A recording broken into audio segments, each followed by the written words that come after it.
Welcome to the Camberley Judo Club Kettle classes. My name's Danny Williams. I'm an Olympian, Commonwealth Games champion, Brazilian Jiu-Jitsu brown belt, and I'm also one of the coaches at Camberley Judo Club. Each week we will learn a basic fundamental skill in the time that it takes to boil the kettle.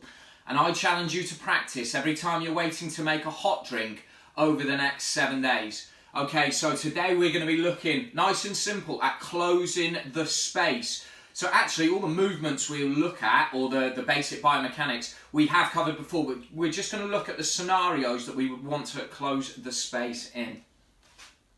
Okay, obviously if I want to be assertive to the grip, think the referee will say hajime or fight, okay, we're bowed, we're shaking hands. We're going to be moving round. Obviously, once I start getting close to being within range of gripping with my opponent, I want to be in my stance and my dynamic posture here. One, so that I can be assertive in attack and assertive in defence.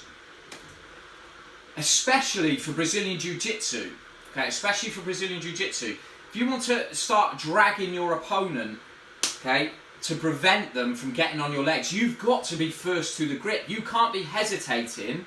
Can't be hesitating and allowing your opponent to close the space and get into your legs, especially for the leg style, the leg grab style attacks. Obviously for judo as well, like those wrestling style fighters that want to get in close, get in for the underhooks, for example here. If I can maintain that distance, very important. But the base of all of that is being the first one, being assertive to the grip here, so you can control the distance. So nice and simple, we'll get into our fighting stance here. We're thinking about that ever so slight rock. Alright, so again, if we're going to strip it right back to basics, I push off the back foot to move forwards, okay, but it's actually the first thing that has to fire is the front foot. Think I have to push ever so slightly off my front foot to my back to be able to pop off, to close the space, to then move away again, okay? Here, so just think that rock, it's front foot, now I need to be aware.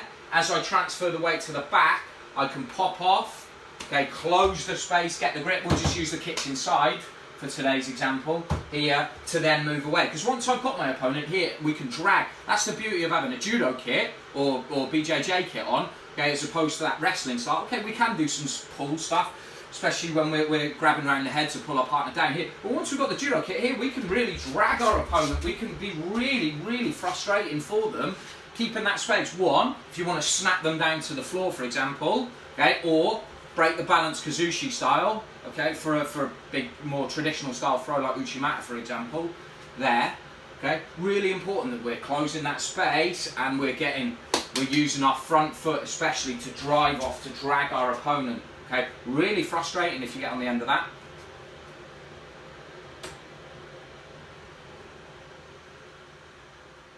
If you enjoyed that video, please check out Camberley Judo Club on Twitter, Facebook and Instagram. And for more info on the club, go to camberleyjudo.co.uk and I'll see you next week for another Camberley Judo Club Kettle class.